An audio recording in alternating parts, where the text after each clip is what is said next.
अस्सलाम वालेकुम viewers, welcome to new concepts channel. आज का हमारा जो टॉपिक है वो है फर्स्ट ईयर में से साइनोबैक्टीरिया, जो कि चैप्टर नंबर 6 से बिलोंग करता है। इसमें हम साइनोबैक्टीरिया की आज जो स्ट्रक्चर है, क्योंकि वो हमारे जो एएलपी कोर्सेज है उसमें शामिल है, इसलिए हम उसको स्टडी करेंगे।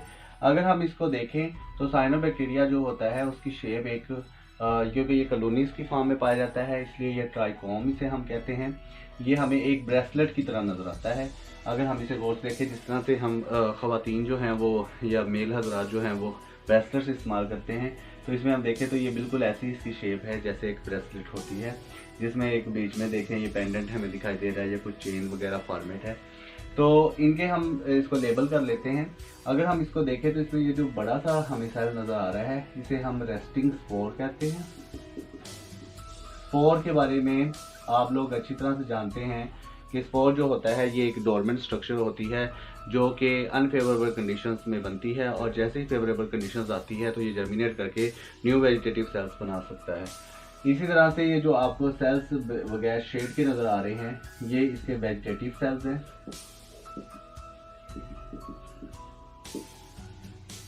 और ये जो आपको स्पेशल डबल स्ट्रैंडेड एक मोटा सा कड़ा सा दिखाई दे रहा है, ये इसका हिटोसिस्ट है।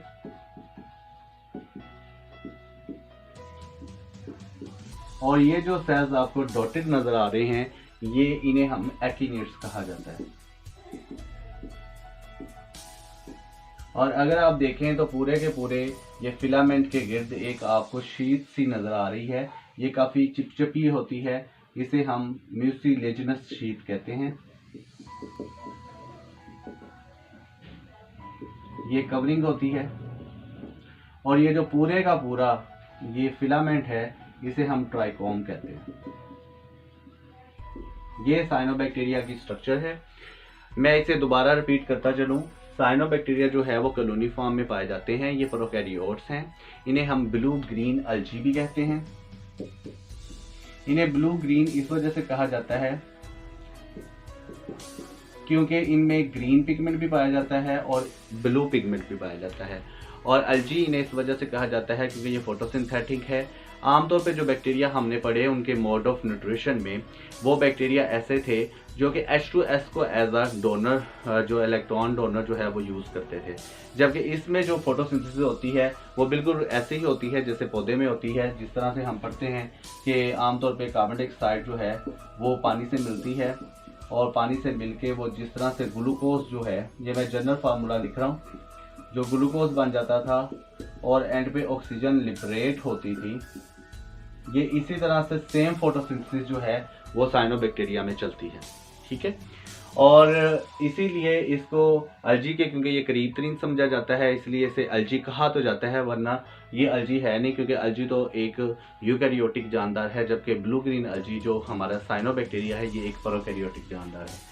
अगर हम इसकी स्ट्रक्चर पे दोबारा वापस आएँ तो हमें इसकी स्ट्रक्चर में बहुत सारे सेल्स नजर आते हैं। ये कॉलोनी फॉर्म में पाए जाते हैं। इनमें जो सबसे बड़ा हमें सेल नजर आता है वो रेस्टिंग स्पोर है। इसके अलावा कुछ सेल्स हमें नजर आते हैं वो वेजिटेटिव सेल्स हैं, और जो हमें मोटे मोटे कड़े से दिखाई देते हैं ये हिटोसिस्ट हैं। इसी तरह से कुछ सेल्स हमें डॉटेड नजर आ रहे हैं, ये एकिनेट्स हैं। और इनके गिर्द हमें जो एक शीट नजर आती है वो चिपचिपी होती है, स्टिकी होती है, उसे हम म्यूसिलेजिनस शीट कहते हैं। और ये पूरे का पूरा जो फ्रेगमेंट है, पूरे का पूरा जो ये एक ब्रेसलेट है, पूरे का पूरा जो फिलामेंट है, इसे हम ट्राइकोम कहते हैं। ठीक है, ये स्ट्रक्चर में हो गया। अगर अब हम देखेंगे कि साइनोबैक्टीरिया जो है इसके बारे में कुछ क्वेश्चंस। नंबर 1, साइनोबैक्टीरिया के बारे में नंबर 1 क्वेश्चन ये है, क्या ये प्रोकैरियोट है? नंबर 2, इसमें मोटिलिटी कैसे होती है, ये कैसे मूव करता है?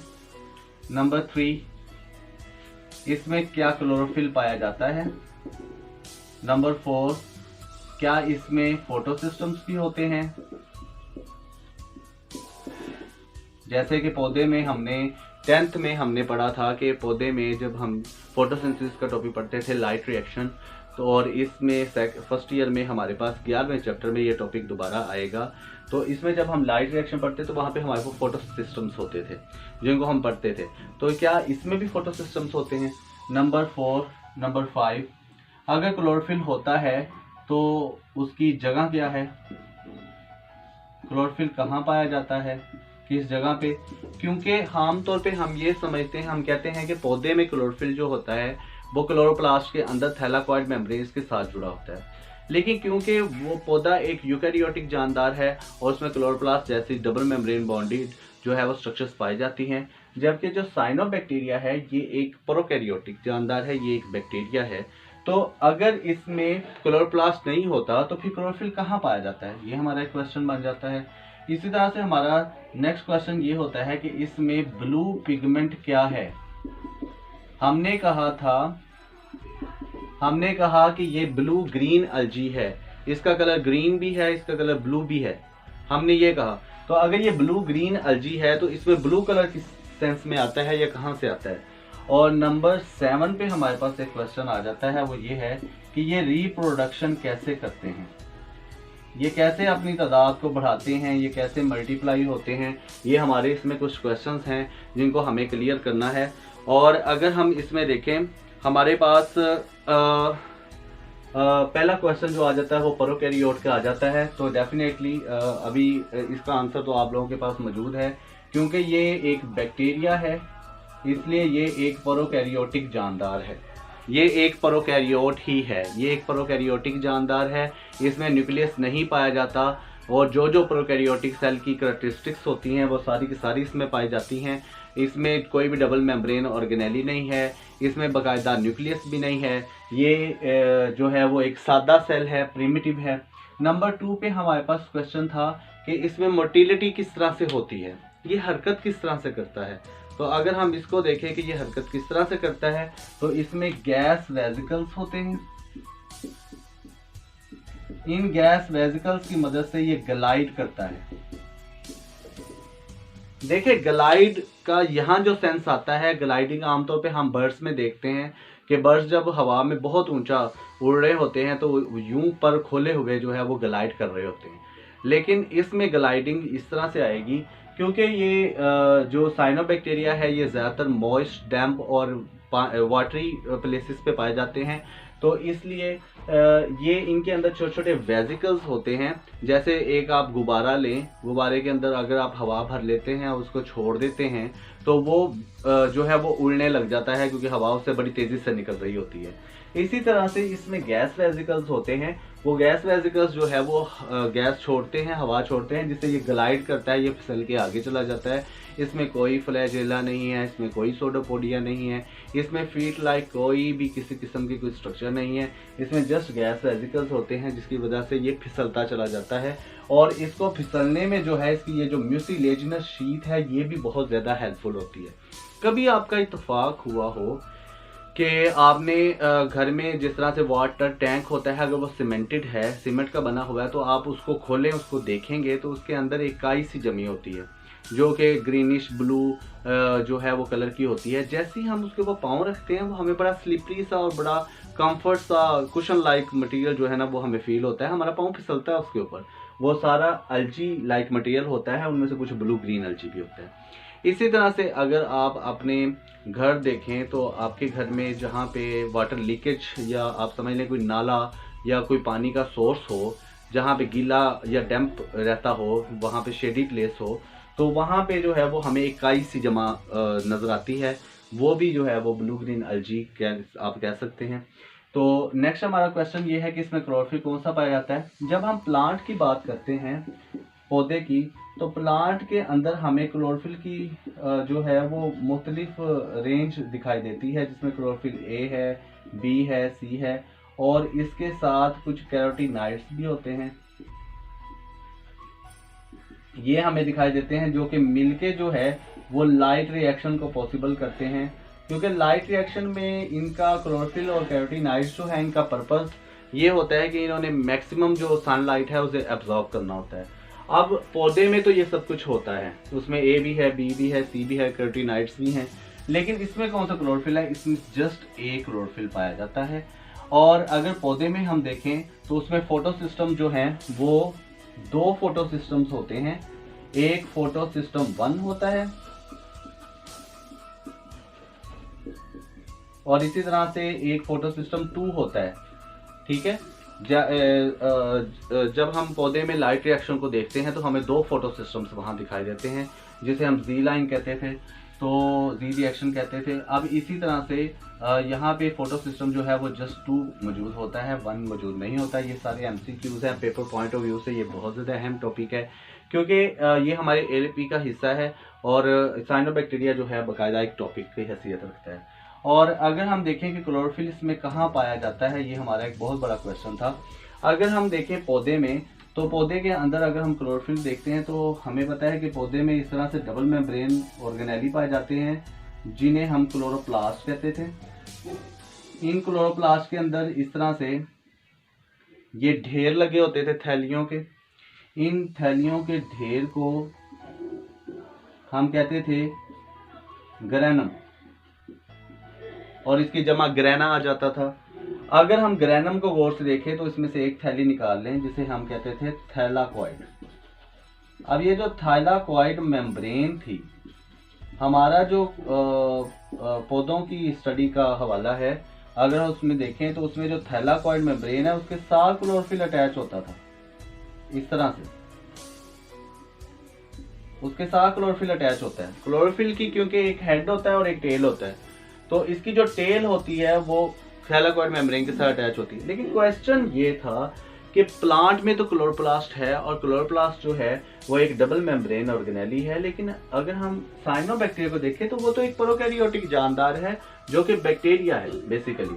तो बैक्टीरिया के अंदर क्योंकि क्लोरोप्लास्ट नहीं पाए जाते, तो इसमें क्लोरोफिल कहाँ पाया जाएगा? तो इसका आंसर ये है कि इसमें आमतौर पे जो थैलाकॉइड्स हैं वही अकेले पाए जाते हैं, इस तरह से। इसमें हमारे पास बाकायदा chloroplast structure double membrane bounded नहीं है, इसमें थैलाकॉइड्स मौजूद होते हैं और उनके साथ ही जो है वो क्लोरोफिल अटैच होता है। इस तरह से ये ब्लू पिगमेंट इसमें क्या होता है, आपने इसमें अगर नाम को गौर से देखें तो इसमें सायानो जो है ये सायानिन से निकला है, ये वर्ड सायानिन से निकला है, और सायानिन जो है ये एक ब्लू पिगमेंट को कहते हैं। हमारे पास यहाँ पे सूरत हाल कुछ इस तरह से हो जाती है कि इसके अंदर जो है, मैं इसको थोड़ा रेस कर दूं, हमारे पास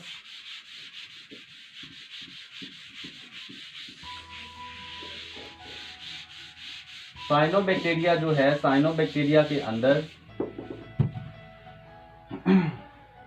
खास किस्म की छोटी छोटी बॉडीज होती हैं जिन्हें हम फाइकोबिलिसोम्स कहते हैं। ये फाइकोबिलिसोम्स, जैसे कि आप बायो में जानते हैं, सोम्स सोमा से निकला है, और सोमा का लफ्जी मतलब बॉडीज होता है या बॉडी कह लें, ठीक है। छोटी छोटी बॉडीज होती हैं जिन्हें फाइकोबिलिसोम्स कहा जाता है, जिनके अंदर जो है वो पिगमेंट्स होते हैं। अब फाइकोबिलिसोम्स के अंदर कौन से पिगमेंट होते हैं? इसके अंदर फाइकोबिलिन पिगमेंट्स होते हैं। ये जो फाइकोबिलिन है ये एक पिगमेंट है, और फाइकोबिलिन पिगमेंट जो है ये किस कलर का है? ये ब्लू कलर का पिगमेंट होता है। ये एक डाई है, पिगमेंट है, जिसका क्लोरोफिल जो है वो एक पिगमेंट है, और उसका जो फाइकोबिलिन जो है ये ब्लू पिगमेंट होता है। और अगर साइनोबैक्टीरिया में हम इसकी एग्जांपल कोड करें कि इसमें कौन से फाइकोबिलिन जो है वो पाए जाते हैं, ये बिल्कुल ऐसे ही है जैसे क्लोरोफिल की बहुत सारी टाइप्स हैं, लेकिन इसमें क्लोरोफिल ए पाया जाता है। ऐसे फाइकोबिलिन जो है उसकी एग्जाम्पल अगर हम कोड करें तो वो फाइकोसायानिन है, जो कि एक ब्लू पिगमेंट है, और ये साइनोबैक्टीरिया में पाया जाता है, और इसी की वजह से इसे ब्लू जो है वो नाम में इंक्लूडेड हो जाता है। क्लोरोफिल की वजह से ग्रीन, फाइकोसायानिन की वजह से ब्लू, और क्योंकि ये फोटोसिंथेसिस कर सकता है और जस्ट प्लांट्स के मैनर में ये H2O को इस्तेमाल करता है, ऑक्सीजन लिबरेट करता है, इसलिए इसे अल्जी जो है इसका खिताब दिया जाता है, जबकि ये अल्जी नहीं है, ये एक बैक्टीरिया है। हमारा जो लास्ट क्वेश्चन है, इसमें हम यहाँ पे फाइकोसायानिन लिख देते हैं। हमारा जो लास्ट क्वेश्चन है वो ये है कि ये रिप्रोड्यूस कैसे करता है। तो देखिए, बैक्टीरिया के पास रिप्रोडक्शन के तरीके जो हैं, अगर हम इसमें देखें तो हमारे पास एक तो बाइनिफिशन आ जाता है, जिससे बैक्टीरिया जो है वो डिवाइड हो जाता था 2 में, और उसे हम बाइनिफिशन कह देते थे, क्योंकि बैक्टीरिया में माइटोसिस जो है वो एब्सेंट होती है, माइटोसिस नहीं होती। एक तो तरीका बाइनिफिशन है। दूसरा जो तरीका है उसे हम कहते हैं हार्मोगोनिया का बनाना, हार्मोगोनिया बनाकर रिप्रोड्यूस करना, जिसे हम इन शॉर्ट फ्रेगमेंटेशन भी कह सकते हैं। ये साइनोबैक्टीरिया में प्रोसेस पाया जाता है और ये बड़ा ख़ास किस्म का प्रोसेस है। जैसे कि अगर मैं यहाँ पे देखूँ, हमारे पास साइनोबैक्टीरिया का ये एक ट्राइकोम मौजूद है, एक फिलामेंट है। हम इसके हार्मोगोनिया बना के देखते हैं कि हार्मोगोनिया कैसे इसके बनते हैं। अकॉर्डिंग टू इंफॉर्मेशन अगर हम बात करें तो ज़्यादातर जो ट्राइकोम होते हैं वो जहाँ जहाँ हिटोसिस्ट मौजूद होता है वहाँ से टूट जाते हैं। तो इस तरह से ये टूट जाएंगे। अब जहाँ पे हिटोसिस्ट है वो टूट जाएगा और ये अलग हो जाएगा, सारा का सारा फिलामेंट छोटे छोटे सेल्स में अलग हो जाएगा।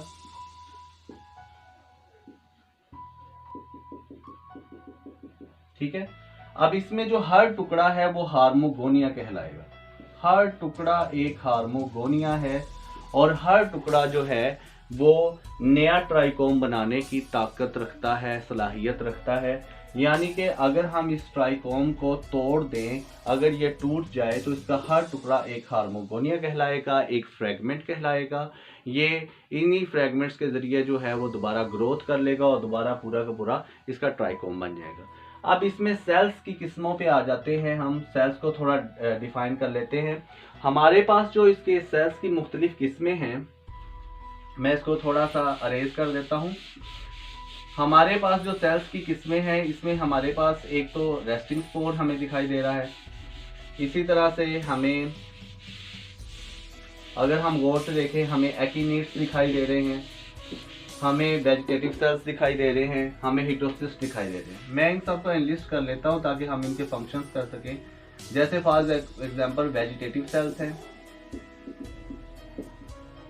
फॉर एग्जांपल हमारे पास रेस्टिंग स्पोर है।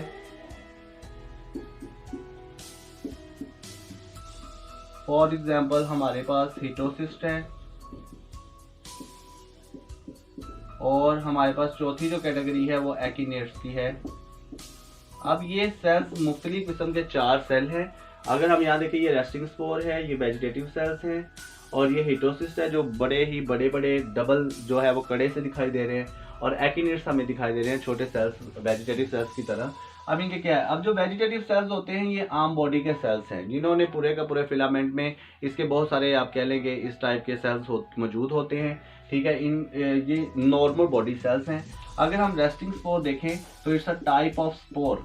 अब स्पोर जब हम पढ़ते थे तो हमें पता है कि स्पोर एक डोरमेंट थिक वॉल्ड स्ट्रक्चर होती है जो कि अनफेवरेबल कंडीशंस में बनती है, और जब हालात फेवरेबल कंडीशंस आ जाते हैं, हालात अच्छे हो जाते हैं, तो ये जर्मिनेट करके पूरे का पूरा ट्राइकोम बना सकते हैं। दोबारा पूरे का पूरा बैक्टीरिया जो है वो सर्वाइव कर सकता है। तो ये रेस्टिंग स्पोर्स का काम आ जाता है। जो हिटोसिस्ट आ जाते हैं, हिटोसिस्ट इन्वॉल्व होते हैं नाइट्रोजन फिक्सेशन में। हिटोसिस्ट का काम नाइट्रोजन फिक्सेशन है। ये नाइट्रोजन को फिक्स करने का भी काम करते हैं। इनका डुअल रोल है। एक अगर हम इनको एज अ ट्राइकोम मेंबर देखें तो ये 2 काम कर रहे हैं। एक तो हिटोसिस्ट ये करेंगे कि नाइट्रोजन फिक्स करने की सलाहियत रखते हैं। सेकेंडली, जब भी ट्राइकोम टूटता है वो हिटोसिस्ट से टूटता है, और उनको हमने टुकड़ों को हार्मोगोनिया पहले भी एक्सप्लेन कर चुके हैं कि उसे कहा, और हर हार्मोगोनिया जो है वो नया ट्राइकोम बना सकता है। एकिनेट्स जो होते हैं ये स्पेशल सेल्स होते हैं। ये एकिनेट्स जो होते हैं ये स्पेशल सेल्स हैं जो बाद में रेस्टिंग स्पोर्स में कन्वर्ट होते रहते हैं। एकिनेट्स जो है ये रेस्टिंग स्पोर्स में कन्वर्ट होते रहते हैं। ठीक है, ये स्पेशल सेल्स होते हैं। तो इस तरह हमारे पास टोटल 4 किस्म के सेल हैं। साइनोबैक्टीरिया एक बहुत खूबसूरत किस्म का माइक्रोस्कोपिक जानदार है और इसके जो है बहुत सारे माहौलियाती फ़ायदे भी हैं। हमारे क्योंकि ये टॉपिक ALP में इतना ही शामिल है इसलिए हम इसको इतना एक्सप्लेन करेंगे। आई होप आप सबको समझ अच्छे से आ गई होगी। Thank you so much. Channel को सब्सक्राइब करना मत भूलिएगा। Thank you.